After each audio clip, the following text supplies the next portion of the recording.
decir que tanto amo yo, pueblecito mío, me diste la dicha de un gran amor, por eso te quiero. Bon vespre, senyores i senyors espectadors, benvinguts en el programa Sal i Llum.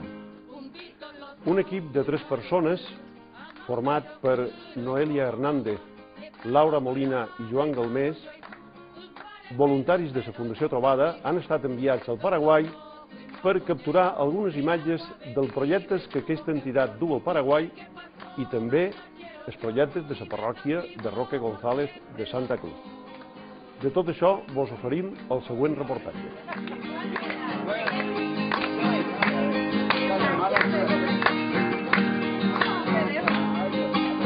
En la lejanía, yo vivo soñando por mi Paraguay, su luna plateada, la brisa aromada del cerro Acay, Roque de mi ensueño, que guarda el encanto del lago Igual. Yo quiero morir abrazado en ti, se va a llevar, juntitos los dos.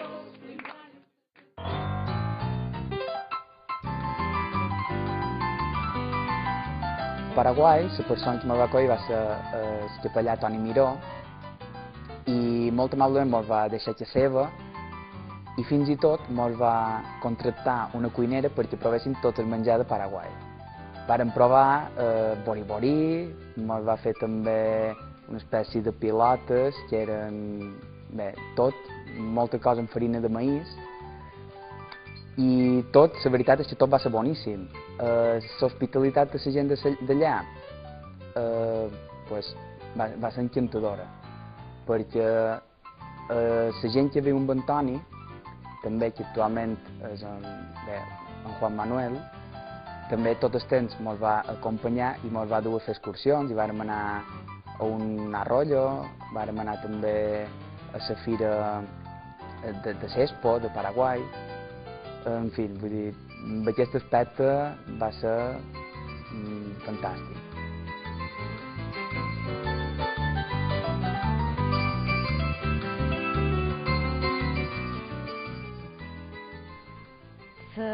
L'acollida que vàrem tenir a Sant Roque per jo fou espectacular. Vàrem estar a la casa parroquial d'Antoni Miró i la veritat és que si hagués de destacar qualque cosa, a part de lo molt que ens van agradar els costums i el menjar d'allà i això, és la gent. El caràcter de la gent, l'alegria que sempre mantenia, la solidaritat amb nosaltres, la companyia.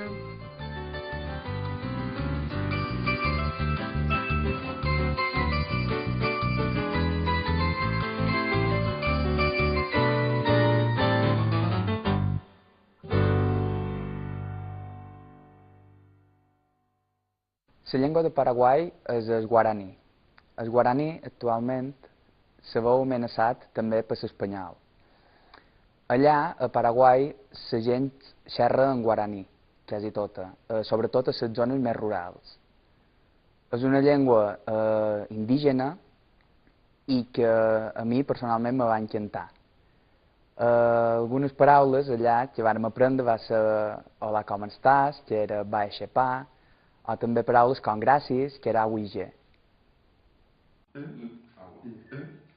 És així? I. No.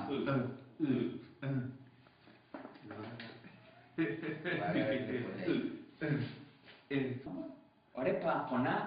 Orepa. Ai, és que és difícil. Orepa aponar. Upebare dorasapuka isei. Soy guaraní. Maitei. Va aixepar. Xerera Joan. Xerera Joan. Xerera Juan. Bueno, yo ya he traducido en castellano. Xerera Joan. Me llamo Juan. Me llamo Xerera Joan. Xerera Joan. Me llamo Joan. Orep apona upegare dorasapukaisei. yo lo explico directamente. No, pero está bien que escuchen la lengua guaraní. No se puede meter.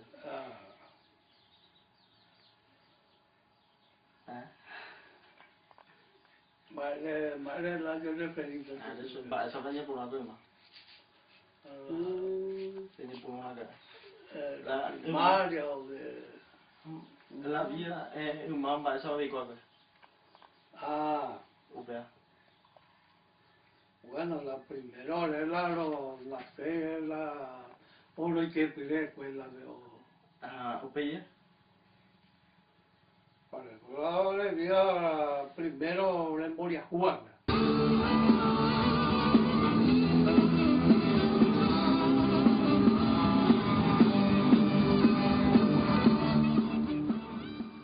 Vàrem anar a una família, allà on que vivien a la zona rural de Simbron, que la seva principal sustent era fabricar el midó de maïs. El midó de maïs se treu del maïs i se fa com amb una tela, com veureu les imatges, se posa allà de dins i després se fa com una polseta i se posa damunt la taula i se deixa secar en el sol. I després això ho mesclen i se treu d'allà el midó de maïs. Aquesta família que vàrem anar, també un altre sustent seu era el cultiu d'esponges naturals. Allà on que són com una planta que va que és trepadora i treu els fruits i són les esponges. Un altre sustent que tenen és un forn que tenen de llenya, allà on hi fan peces de fang. I aquestes peces de fang també les venen. Tot això per mantenir a una família que van comptar d'unes 7 persones. I així tot no basta. D'aquestes persones, 2 eren becades d'Antoni Miró. I per això vàrem anar allà a fer-los l'entrevista també. I ens va impactar que poc que tenien, encara nosaltres, només pel fet de fer-los la visita, ens varen donar de la taulada que tenien de midó de maïs, mitja taula, la varen buidar per dur les mones per nosaltres aprofitar el midó de maïs. ¿Cuántos sois de la familia? 12 estamos. 12. Sí. Tengo 11 hijos, pero 2 los que no están conmigo. Estos todos son mis nietos ya. Ellos son nietos ya. Sí. 5 nietos tengo ahora en la que está de vacaciones, que vino de Azubia. ¿Y cuántos sois los que estudian? 3 están en facultad.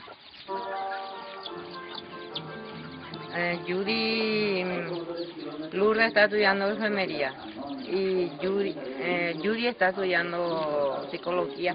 Marisa y Lourdes lo que estudian enfermería. Tienen que ir. Uy, perdón. Acá tienen que ir. A caminar más o menos 3 kilómetros por ahí para salir en la ruta. En moto así. 3 Ella es kilómetros. Marisa, ¿eh? ¿Cómo dice? Marisa. Marisa no recibe ninguna ayuda. De Itaipú. De Itaipú. Pero tengo 3 en el colegio. 3 varones tengo en el colegio, que va a terminar este año. Ella no está en segundo año de enfermería.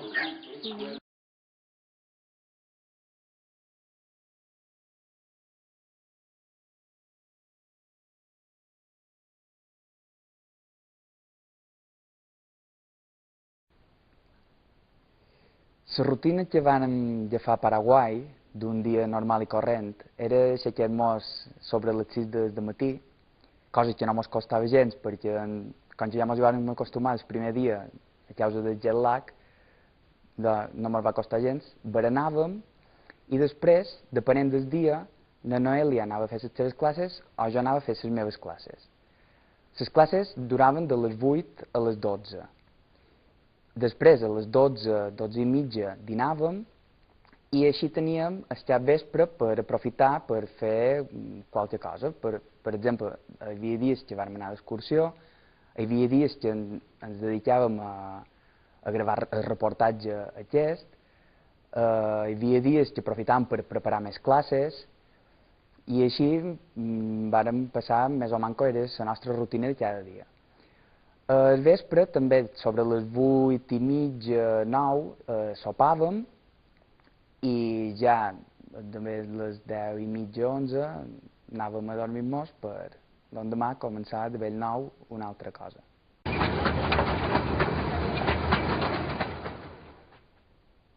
No havia vist mai res tan impressionant com varen ser les catarates d'Iguazú. És un paraís que pensava que aquí no existia i va ser... Sí que ho havia vist en foto, però és que per moltes imatges que se vegin s'ha de viure, perquè veure tanta i tanta i tanta d'aigua caure en el mateix temps va ser per jo un record que m'enduré sempre de les catarates d'Iguazú.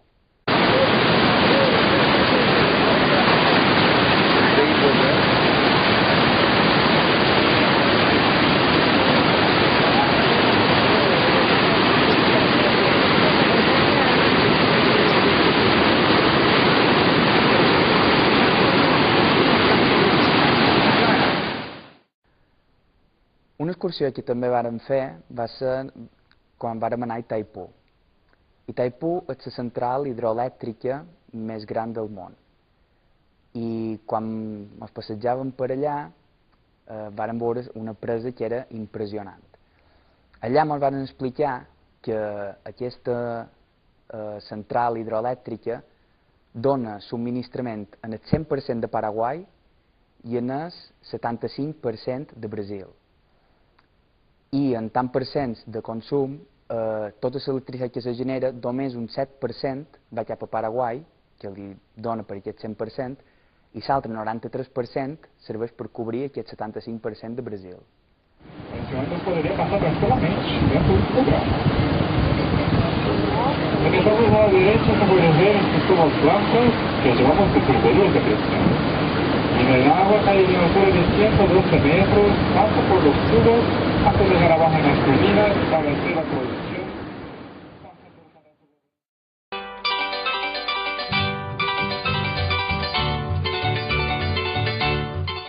La parròquia de Sant Roque González és un temple que el vàrem visitar els primers dies, que Antoni ens va mostrar, i és un temple d'estil colonial. Les bigues del principi de l'església, però la vaig posar aquí dalt i així la vaig celebrar, perquè aquest meu pare no podia fer dues sales perquè era tot una sala.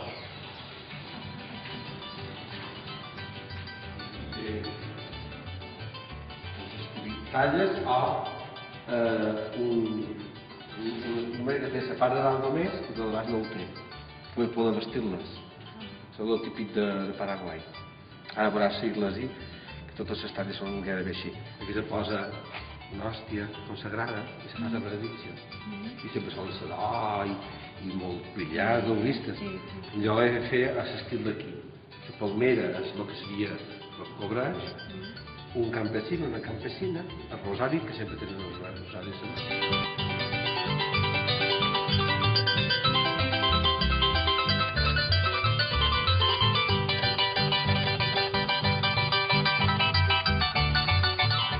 Perquè aquí hi havia una taula de fusta, d'estil franciscà. Aquest Crist està inspirat en el de Sant Missa. La creu i el Crist és un tronc, només. Igual que allà el Crist surt de ciment de darrere de la creu, aquí el Crist surt de la fusta. És la mateixa idea.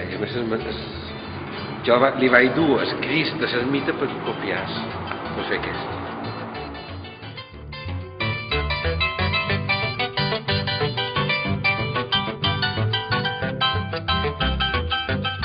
La parròquia du a terme diferents projectes. que pràcticament és el poc que hi ha a Sant Roque. Se podria dir que sense els projectes de l'església no hi ha res, perquè hi ha el centre cultural, hi ha una ràdio, hi ha uns bombers voluntaris que tenen el local allà mateix a la parròquia, i també les aules de capacitació, que estan dins el que seria el terreny de la casa parroquial. Són unes aules que estan destinades, estan pensades per arribar a fer molta formació ja de docents, també per joves, hi ha sales de reunions. Això se diu Centro de Capacitación y Catequesis Santo Domingo de Guzmán. Això ho vam començar amb un projecte que ens va ajudar el bisbat de Palma, el bisbe de Palma, de missions. I van tenir la promesa d'una ONG de Paraguai que ens donaria el que falta. Aquesta ONG que ens va prometre el que faltava per acabar això, doncs no va complir. I ens van quedar així. Aleshores, clar, aquí en aquest poble no tenim bombers. Però, poquet a poquet hem aconseguit acabar aquest tros. Que ara està a punt de s'acabar per començar a utilitzar-lo. I ara estem intentant que ajudes per poder acabar. Perquè si deia, no és només això, és un quadrat. Un quadrat que hauria això, més aules, una biblioteca i una petita capella.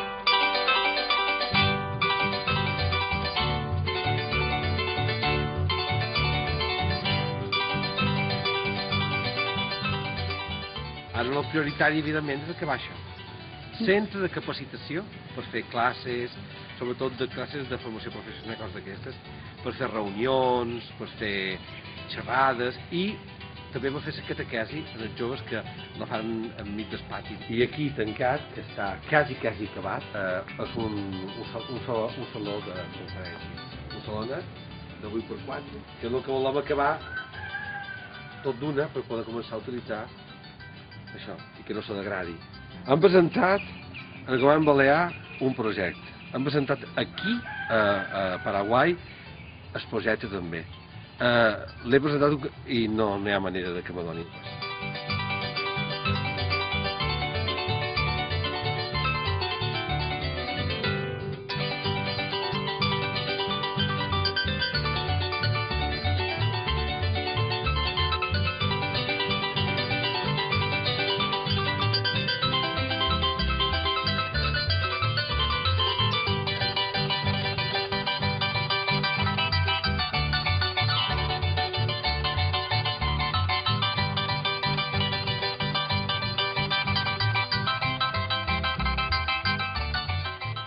Va venir aquí a 11 con un señor que va a hacer una ficha para cada alumno de los colegios con una revisión médica, ocular, pero no de enfermedades oculares, sino de visión.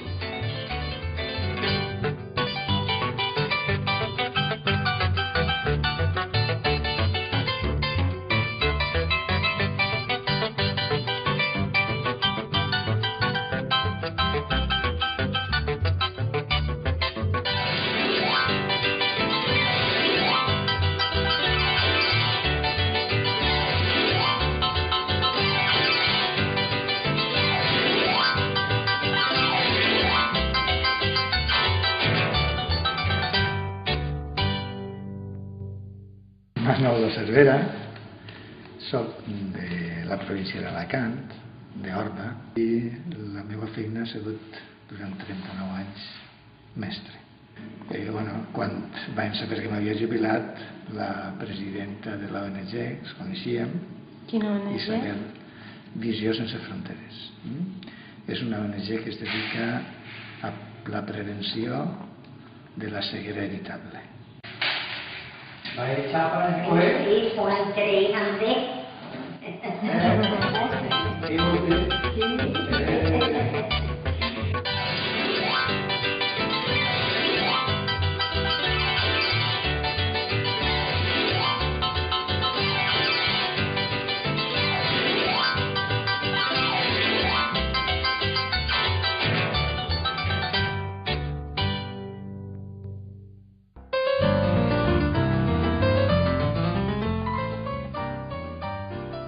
l'educació trobada, un dels valors que sempre ha promogut és el tema de la formació. Lo imprescindible que és per un canvi social i un canvi de consciència la formació a la població. Ara anem a una reunió amb 18 directors, més o menys, si no recordo malament, de centres escolars. Expliqueu-los els projectes que nosaltres anem a fer de formació. La Noelia explicarà el projecte de pedagogia, que s'ha currat supermolt, i la Xaita li quedarà superbé, i jo explicaré el projecte d'informàtica, que encara en tinc un de subutges d'internet i l'altre, pues no ho sé.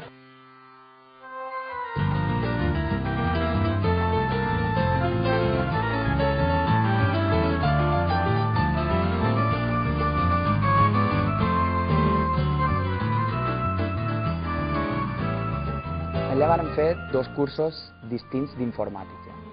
Per una part, vàrem fer un curs que se deia Internet per usuaris. Allà on ensenyàvem a la gent a emplear internet des de zero fins a nivell d'usuari normal, que diguem. En aquest curs el vàrem fer tant docents com alumnes, ja que molta gent allà o no tenia internet a casa seva, o l'internet que tenien no l'havien emprat mai, perquè era una cosa relativament nova per ells. I la veritat és que va anar bastant bé.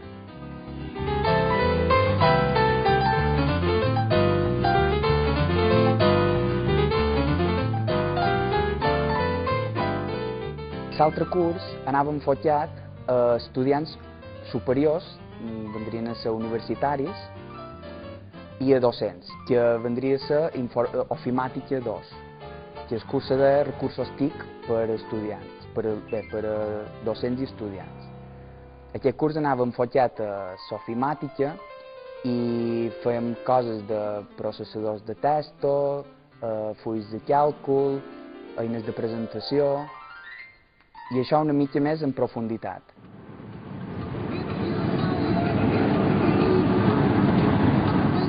Un dels projectes que teníem clar que s'havien de dur a terme en aquest viatge a Paraguai, una vegada que ja s'havia contactat amb Antoni Miró, era que s'havien de fer dos cursos, un d'informàtica per la seva utilitat, però també un curs de pedagogia per docents exclusivament, de tal manera que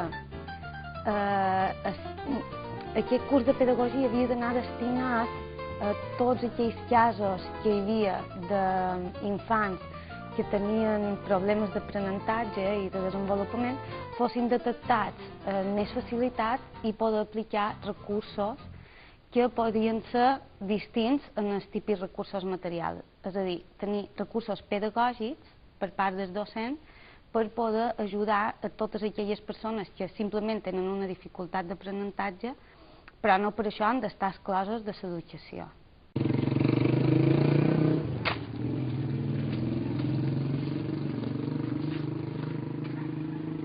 Veréis que yo hablo mucho de la escuela. Para nosotros la escuela es todo. No me referiré solo a un sector.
El curs de monitors que vam fer a Paraguai va estar dividit en 3 caps de setmana. El primer cap de setmana va ser teòric, allà on tots els nostres alumnes van aprendre la teoria bàsica d'un monitor, que és un bon monitor, tècniques de campament, què s'ha de fer en cas de conflicte, etc. Un pot de tot. hablando, ya se están parando, ya se están callando, ¿no? Así. Después, viene así. Tenemos la mesa. ¡Boom! ¡Boom! Cuando queremos hacer un juego y que la gente baile, el primero que tiene que bailar es el monitor. Eso, tenedlo por seguro. Si el monitor está así, verás los niños que están así. Si el monitor está... pues verás a los niños que van a empezar a bailar.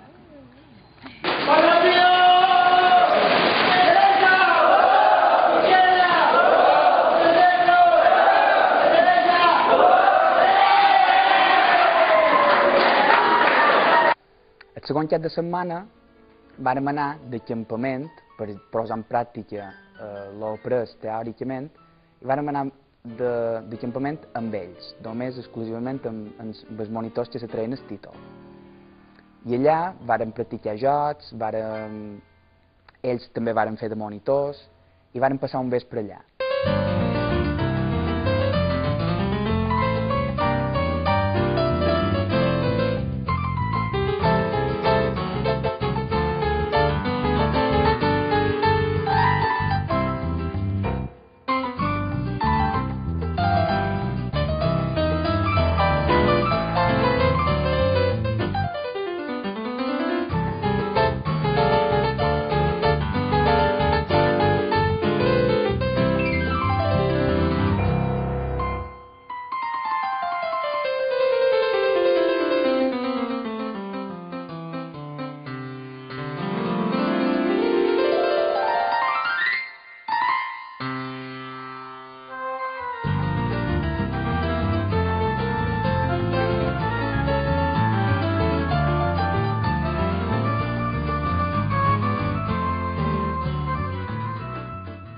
El tercer cap de setmana vàrem anar de campament un altre pic en el mateix lloc, que serà AT, i allà ells varen ser els monitors i nosaltres, de Noelia i jo, només fèiem de supervisors. I la veritat és que també va ser un èxit perquè tots els joves, que més eren adolescents, que són una edat conflictiva, varen quedar encantats i demanant per repetir un altre campament tot d'una.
¿Quién tiene que llevar?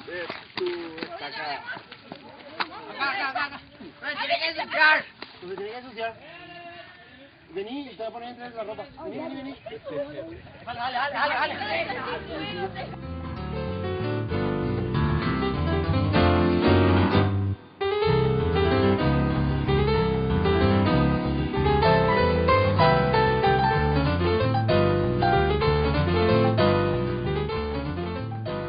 Vale, suba.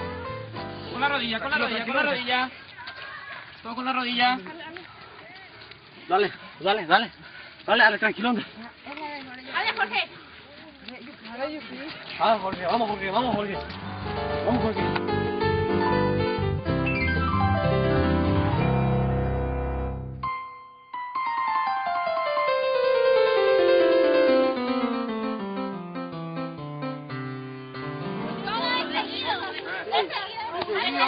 Seguido.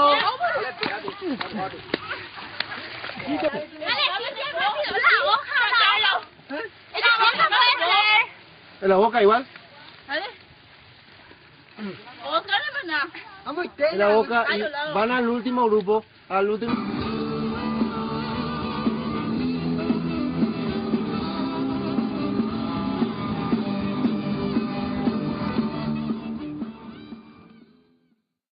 Un dels temes que també vàrem decidir fer des de la Fundació va ser un reportatge sobre aquestes persones, o algunes d'elles, que són becades. Podem veure uns vídeos on ells ens expressen molt l'agraïment, no? I com seria la seva vida si no rebessin aquesta ajuda econòmica. Hola. Vamos a casa de Marcelo a hacerle una entrevista. Y como la camioneta no pasa por el camino... Y hay que caminar como 4 o 5 kilómetros. Graba Marcelo.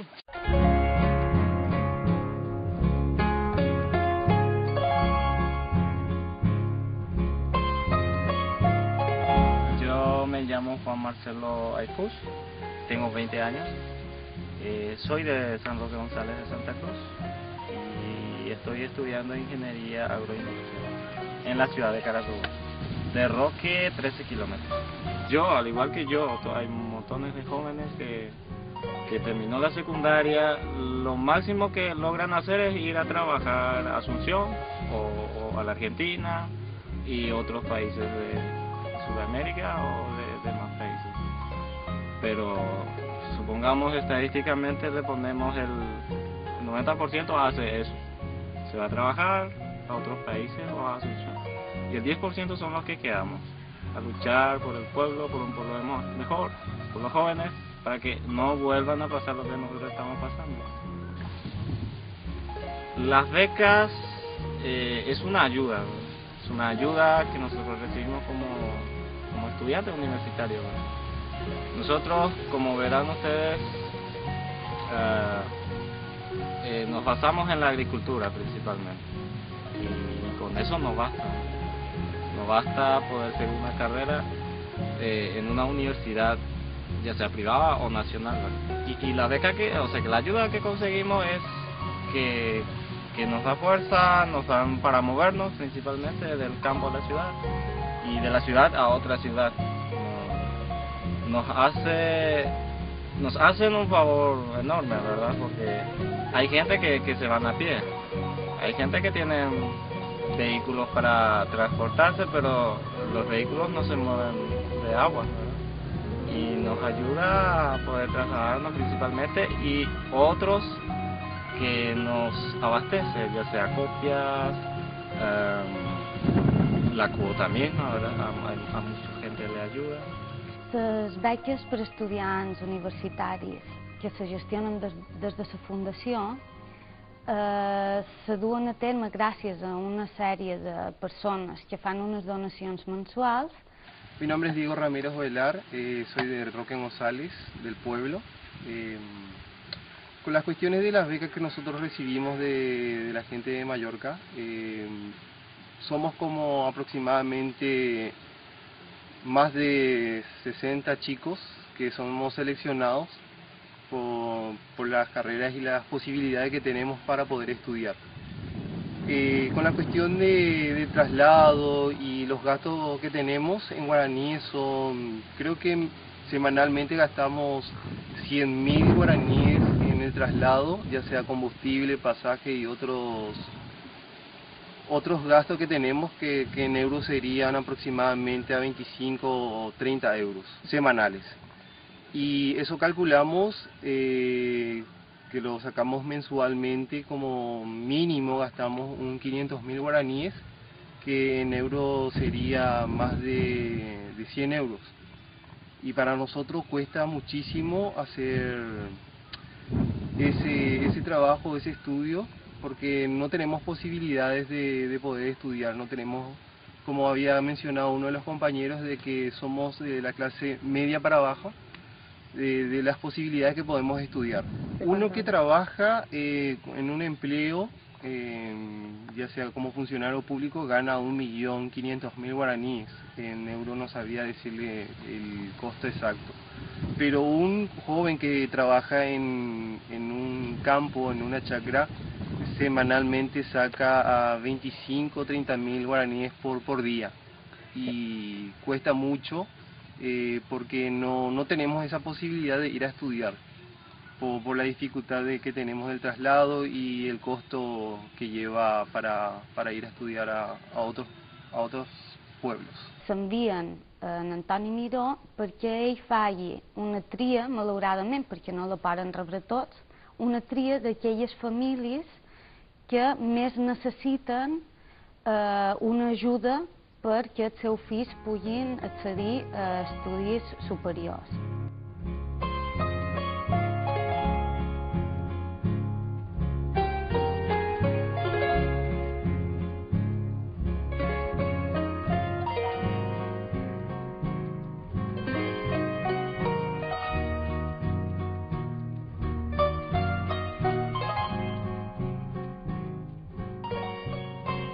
Yo me llamo Vidal Benítez,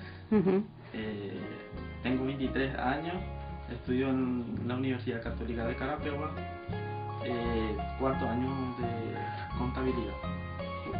Hablé con Tony, le conocía pero no hablaba con él, que es padre, el párroco de San Roque, y le conocí a él, le dije que quería estudiar, que no podía, porque no tenía tantos recursos para solventar los gastos. Pero él me dio la mano, me dijo que había ayudas de España y que se podía. Ahí me sentí muy feliz porque se me abría otra puerta. Vosotros en la universidad no tenéis libros, todo va con fotocopias. Todo va con fotocopia. ¿Que tenéis que pagar? Sí, y si te dan libros, tenés que comprar libros y más fotocopias. ¿Y la mensualidad que pagáis a la universidad, para qué se supone que es? Para los profesores, o sea, pagáis al docente, pero no entra nada de material. No entra nada. Tenés que pagar otra vez. Derecho de examen, por cada materia otra vez. Pagáis el derecho de examen además. Si no pagas, no te examinas, aunque pagues la cuota mensual. No tenés derecho si no pagas el derecho de examen. ¿Qué les podrías decir a la gente de Mallorca? Yo estoy personalmente muy agradecido con ellos, que es muy importante para mí el aporte que dan cada uno para todos nosotros, y que eso es, no sé cómo explicar, es un regalo para nosotros. Si no, muchos jóvenes como yo no estaríamos estudiando. No hi ha universitat a Roque i hi ha molt de desplaçaments, és una zona rural i per ells és pràcticament impensable poder pagar uns estudis de la universitat quan s'han de desplaçar a lo millor 50 kilómetros. Mi nombre es Eudelio Alvarenga, tengo 22 años, estoy cursando la carrera de licenciatura en enfermería en el cuarto año. Vivo en un barrio que se llama Cimbrón, distante más o menos entre 13 a 15 kilómetros de la ciudad, en una zona rural. Desde que empecé la carrera hace 4 años que estoy recibiendo esa beca, y la verdad que esa beca me proporciona una ayuda bastante interesante debido a al lugar donde vivo y la distancia que tengo que recorrer para llegar primero a la ciudad y luego a la facultad, que más o menos de acá queda unos 50 kilómetros, en la cual tengo que viajar 3 veces a la semana y de vuelta. En eso, y de acá para salir en la ciudad me movilizo en una moto porque colectivo no tenemos colectivos que entran 3 veces por semana y solamente en horario de la mañana. En cuanto a eso, por ejemplo, a mí en cubrir gastos de combustible, lo que me ayuda bastante la ayuda que estoy recibiendo desde hace, como dije, 4 años.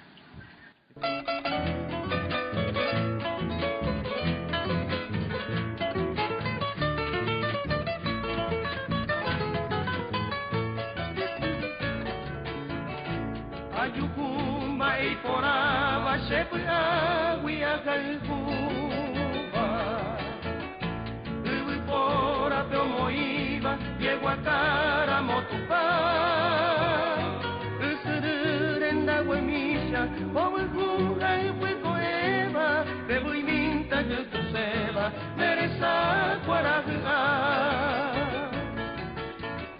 Reikwa marokoruba, reikwa mama moitepa. Sapua amanohara, ikatune senyotu. Kerejante que na mirna, neresa guaragame. Tosuru ye pishari, akoite neresa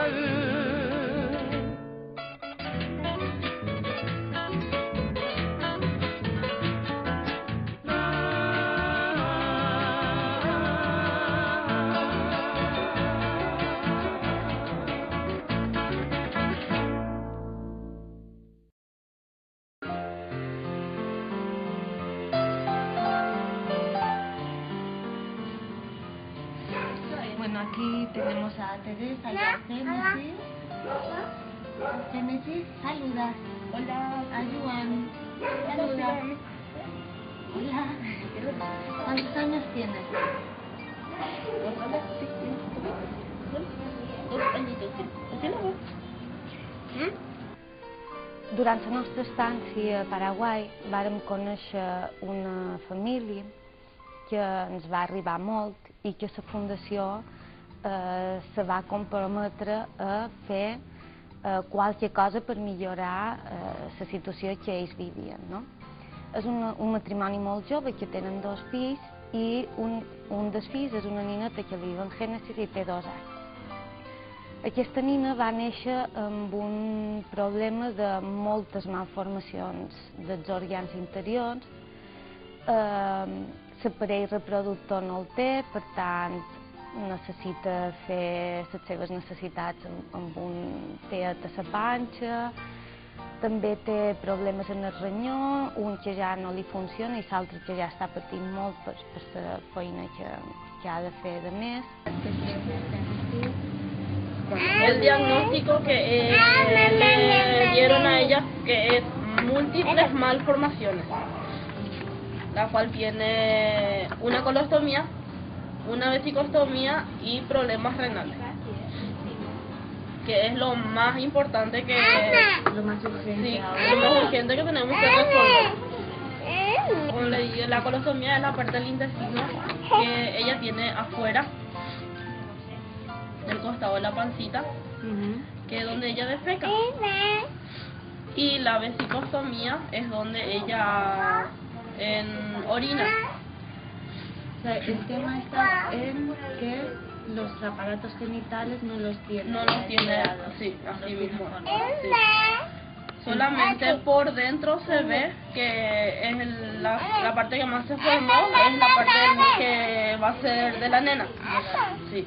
Ella ha de menester uns paquetes específics que valen molt de bes, una alimentació específica que val molt de bes, no pot prendre qualsevol llet, no pot prendre segons quins aliments, i clar, se troben en una situació econòmica que la gent d'allà els ajuda com poden, però que, per exemple, per anar al metge ella necessita agafar el col·lectiu que diuen allà, el bus, i desplaçar-se 3 hores fins a la capital en la nina, després 3 hores de tornar, el bitllet val 2 bes, i clar, una cosa que per nosaltres pot ser insignificant com un bitllet de bus, per ells significa molt. El riñón izquierdo es el que está lleno de quistes y que cada vez crece más y que ya le está afectando al riñón derecho. Sí.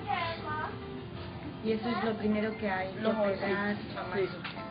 Que me piden para la transfusión de sangre y que tengo que tener donantes. Donantes de sangre. Donantes de sangre, sí. ¿Y tenéis donantes? Sí, ya yo he visto ya quién me puede donar. Sí. Ya tengo la gente que sí. Porque tiene que ser compatible. Ya el doctor me explicó que es muy complicado y es muy riesgoso porque es una cirugía que pierde mucha sangre.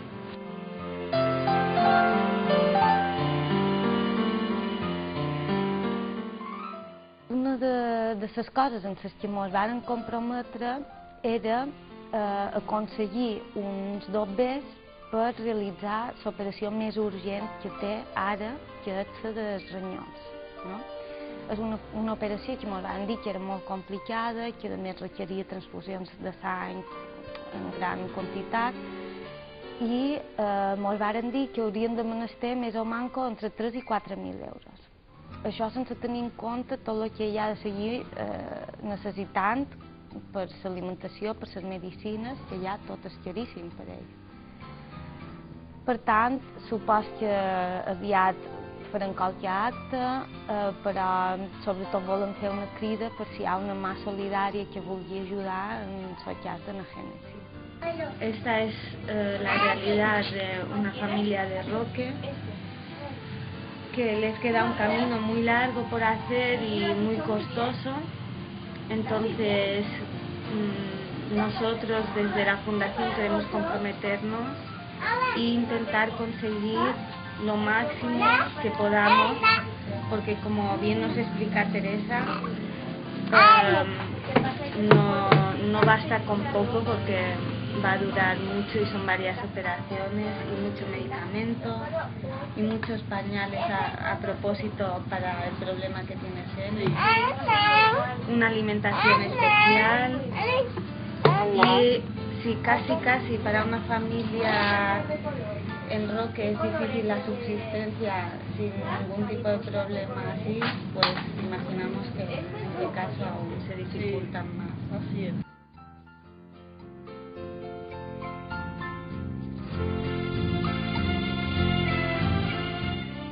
Sincerament ha estat un mes increïble, allà on si pogués ho repetiria, i a més amb la gent que hi vaig anar. Va ser una experiència inoblidable, no només per les 3 setmanes que vàrem passar fent docència a la gent d'allà, sinó també per la darrera setmana que vàrem anar a l'excursió. En línies generals m'ho va passar molt bé, va tenir molt bona companyia tot el temps i espero un dia, no molt llunyà, tornar a repetir. Realment estem esperançats en què el poble de Roque millori la seva situació. No? Vàrem ser conscients com hi ha un sector de la població molt conscienciada per intentar formar-se en enginyeria agropecuària, per als docents millorar el tema de la formació d'infants perquè cada vegada siguin més els que tenen possibilitats per accedir a estudis universitaris. És a dir, jo crec que el principal d'aquest viatge és que tot el poble de Roque s'enriqueix de qualsevol aportació, per mínima que sigui, d'un visitant que pot aportar el seu granet d'arena, no? Per tal que ells puguin evolucionar una mica. Es para mi bien, para el bien de mi nena.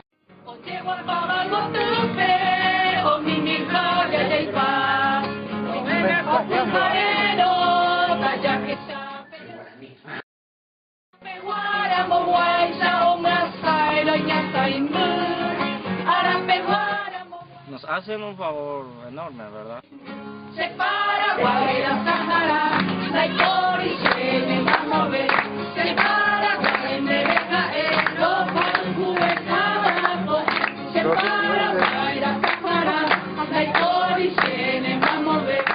I no hi ha manera de que me donin res.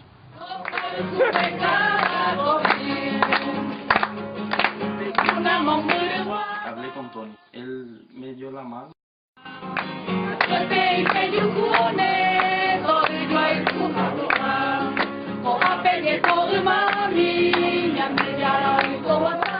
Visió sense fronteres.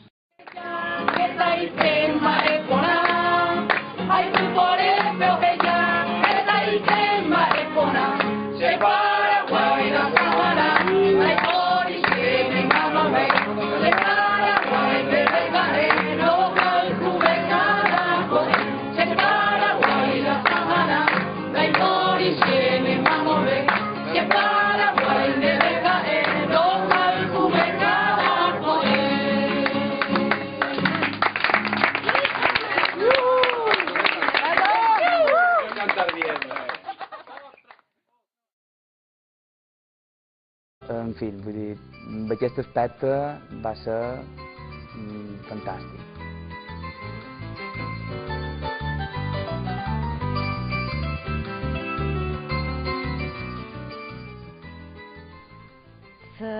L'acollida que vàrem tenir a Sant Roque per jo fou espectacular. Vàrem estar a la casa parroquial d'Antoni Miró i la veritat és que si hagués de destacar qualque cosa, a part de lo molt que ens van agradar els costums i el menjar d'allà i això, és la gent. El caràcter de la gent, l'alegria que sempre mantenia, la solidaritat amb nosaltres, la companyia.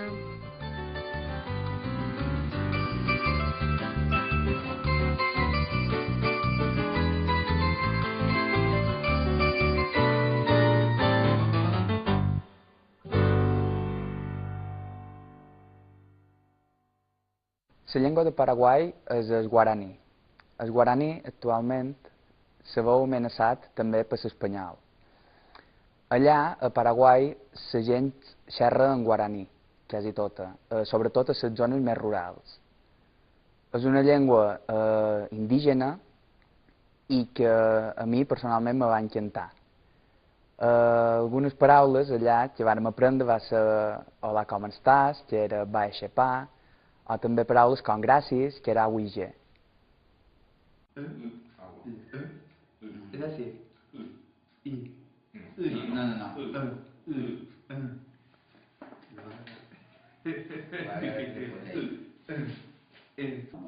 Ore per aponar. Ore per. Ai, és que és difícil. Ore per aponar. Ore per aponar.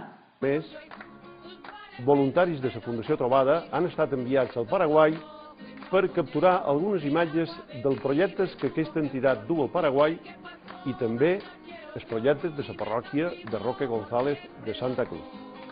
De tot això vos oferim el següent reportatge.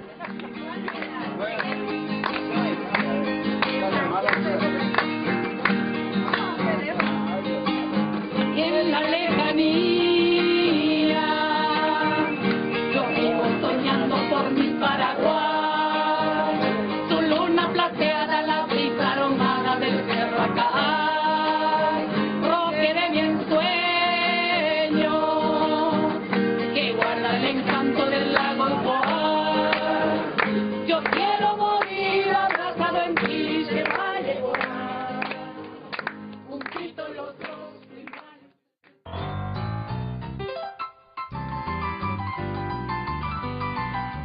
A Paraguai, la persona que me va acollir va ser el capellà Toni Miró i molt amablement ens va deixar casa seva i fins i tot ens va contractar una cuinera perquè provéssim tot el menjar de Paraguai.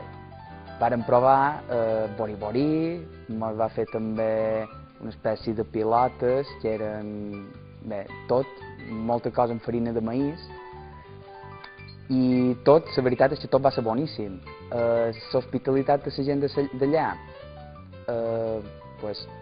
va ser encantadora, perquè la gent que viu amb Antoni, també que actualment és en Juan Manuel, també tot el temps ens va acompanyar i ens va dur a fer excursions i vàrem anar a un arroyo, vàrem anar també a la fira de Sespo, de Paraguai.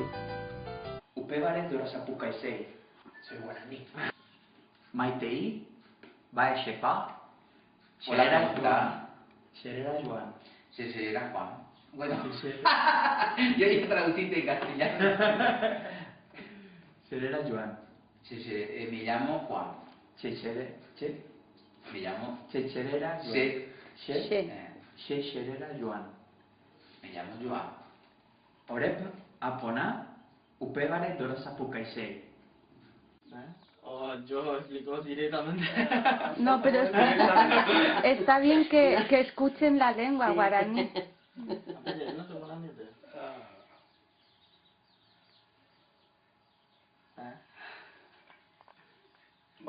Madre la que referiste. Eso venía por una prima. Venía por una cara. Mario La vida es humana, eso es igual. Ah, UPA? Bueno, la primera era la fe, la uno y que pide escuela de UPY?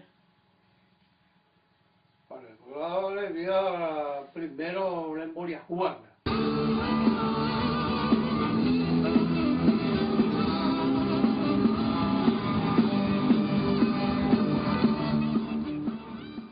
Vàrem anar a hi ha una família allà on que vivien a la zona rural de Cimbron, que la seva principal sustent era fabricar el midó de maïs. El midó de maïs se treu del maïs i se fa com amb una tela, com veureu les imatges, se posa allà de dins i després se fa com una polseta i se posa damunt.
Querido, jardín de mi tierra, cuna de mi amor, me dice la flor más linda de ti que tanto amo yo, pueblecito mío, me diste la dicha de un gran amor, por eso te quiero. Bon vespre, senyores i senyors espectadors, benvinguts en el programa Sal i Llum. Un equip de 3 persones, format per Noelia Hernández, Laura Molina i Joan Galmé. Taula i se deixa secant el sol. I després això ho mesclen i se treu d'allà el midó de maïs. Aquesta família que vàrem anar, també un altre sustent seu era el cultiu d'esponges naturals. Allà on que són com una planta que va per trepadora i treu els fruits i són les esponges. Un altre sustent que tenen és un forn que tenen de llenya, allà on hi fan peces de fang. I aquestes peces de fang també les venen. Tot això per mantenir a una família que van comptar d'unes 7 persones. I així tot no basta. D'aquestes persones, 2 eren becades d'Antoni Miró. I per això vàrem anar allà a fer l'entrevista també. I ens va impactar que poc que tenien, encara nosaltres, només pel fet de fer la visita, ens varen donar de la taulada que tenien de midó de maïs, mitja taula, la varen buidar per dur les mones per nosaltres aprofitar el midó de maïs. ¿Cuántos sois de la familia? 12 estamos. 12. Sí. Tengo 11 hijos, pero 2 los que no están conmigo. Estos todos son mis nietos ya. ¿Ellos son nietos ya? Sí. 5 nietos tengo ahora en la que está de vacaciones, que vino de la subida. ¿Y cuántos sois los que estudian? 3 están en facultad.